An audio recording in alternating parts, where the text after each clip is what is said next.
1월 22일 수요일 아침 묵상 시간입니다. 말씀을 통해서 우리와 언제나 함께 하시며 또 우리의 삶 가운데 승리를 주신 그 하나님을 향한 믿음을 가지고 살아가는 하루가 되시기를 소원하면서 우리 함께 말씀 보도록 하겠습니다. 오늘 주신 말씀은 여호수아서 14장 1절부터 15절까지의 말씀입니다. 우리가 가능하신 분들은 함께 읽어보도록 하겠습니다.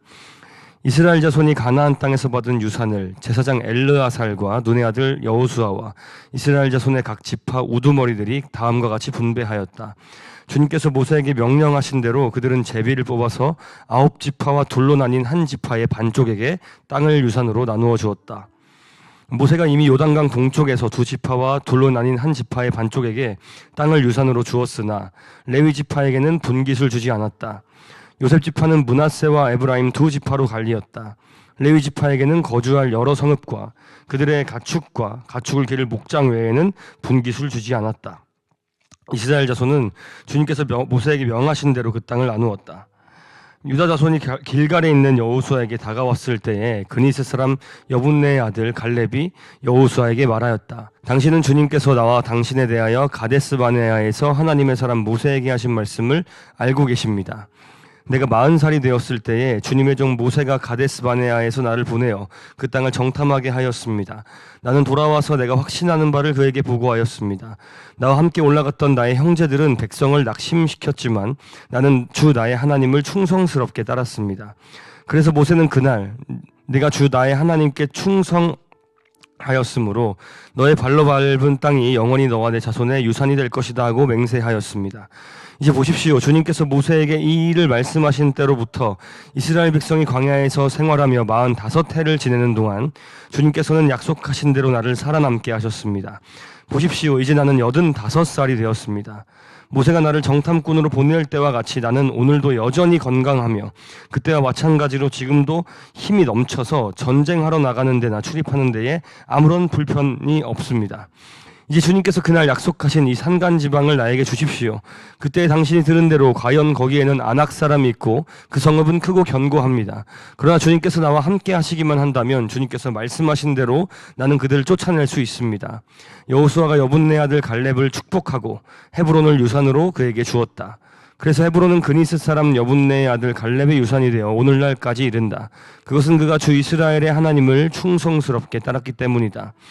헤브론의 옛 이름은 기럇 아르바였는데 아르바는 아낙 사람 가운데서 가장 위대한 인물이었다. 드디어 그 땅에 평화가 깃들었다.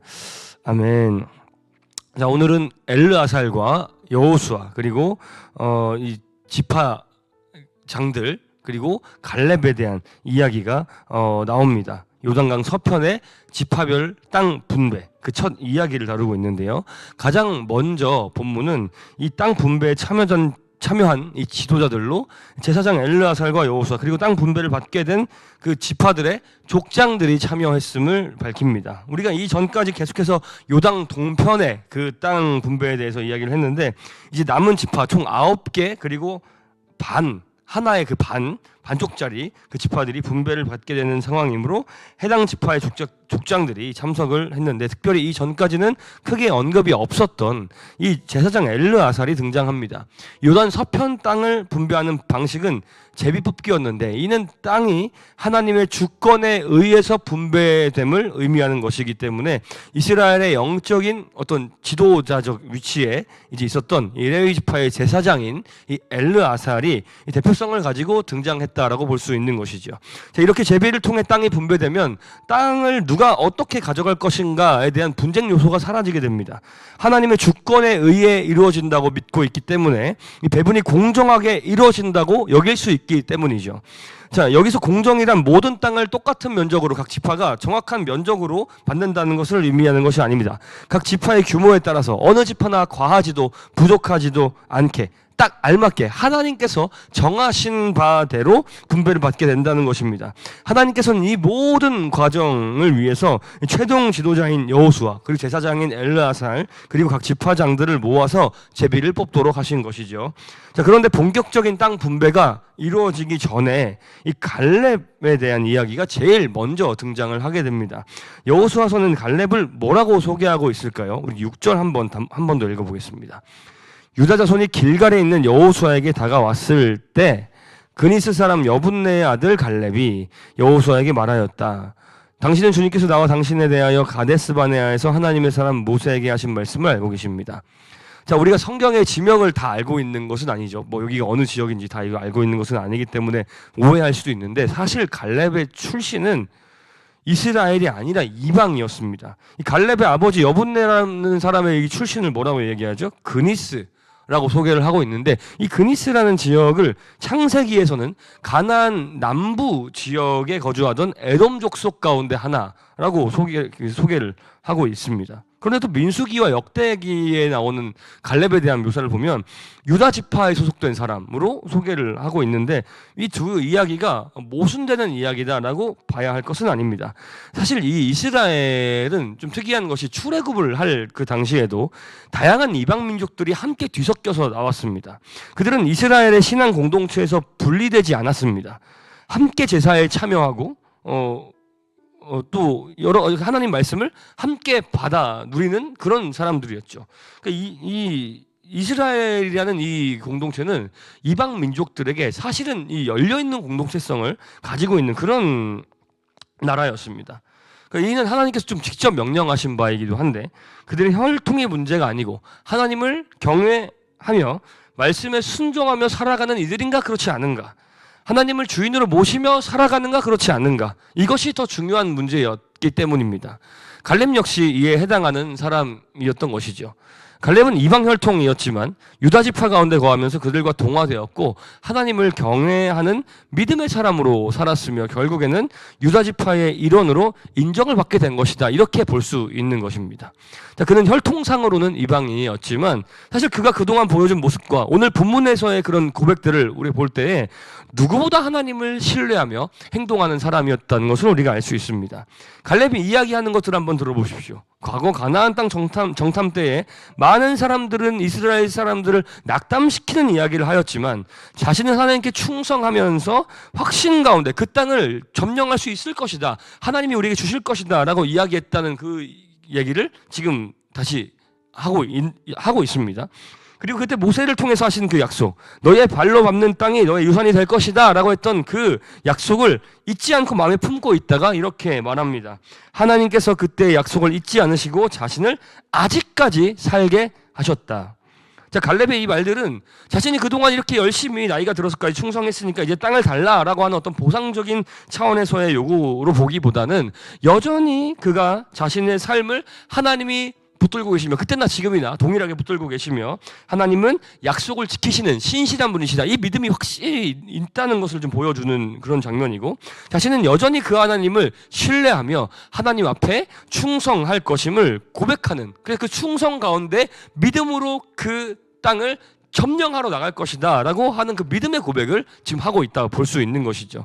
자, 그와 같은 믿음과 충성을 가진 사람의 이야기를 우리 한 번 더 들어보겠습니다. 11절, 12절 우리 한 번만 더 읽어보겠습니다.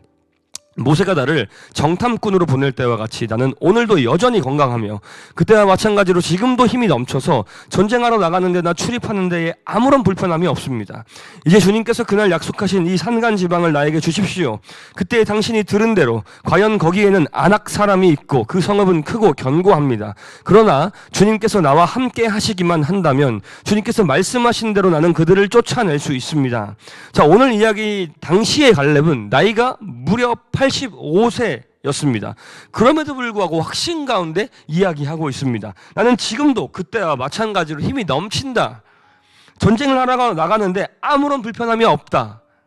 그가 실제로 노인이었음에도 불구하고 엄청나게 건강한 상태였음을 있는 그대로 서술을 한 것인지, 아니면 육체의 노쇠함에도 불구하고 하나님을 향한 믿음이 결코 변하지 않았다는 것을 어떤 신앙적인 고백으로 했다, 이런 방식으로 신앙 고백적인 이야기로 이것을 기록하고 있는 것인지 뭐 견해가 좀 나뉘기도 합니다만, 어떤 것이 되었건 간에 본질적으로 중요한 것은 무엇입니까? 그에게 중요한 것은 자신의 나이, 출신, 자신의 노쇠함, 적들의 강함, 이런 것이 아니었다는 것이죠. 그럼 중요한 것은 무엇이죠? 우리 마지막 12절 하반부 한 번만 더 읽어보겠습니다.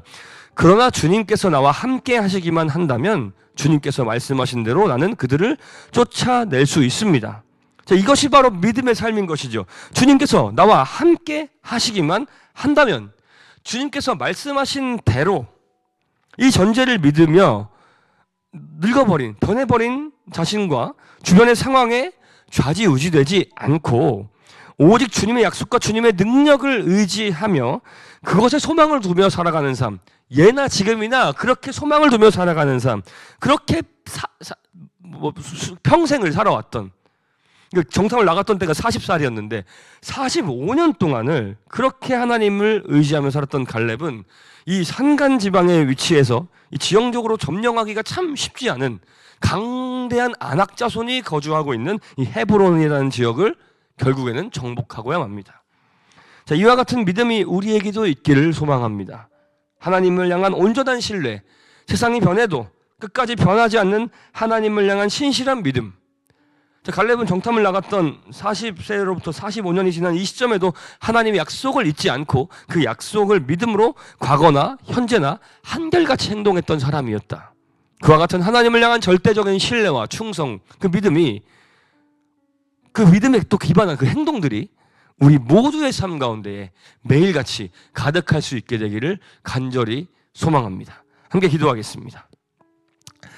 살아계신 하나님 아버지, 우리의 삶을 주관하시고 또 선한 길로 인도하시는 하나님을 우리가 날마다 온전한 믿음으로 바라보고 의지하는 자들 될 수 있도록 우리에게 은혜를 더하여 주옵소서.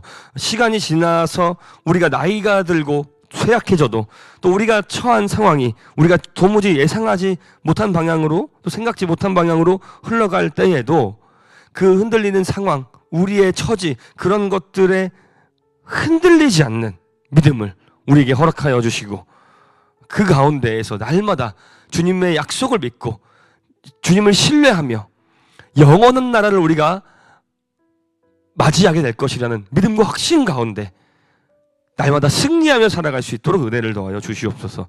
감사드리며 살아계신 예수 그리스도의 이름으로 기도합니다. 아멘.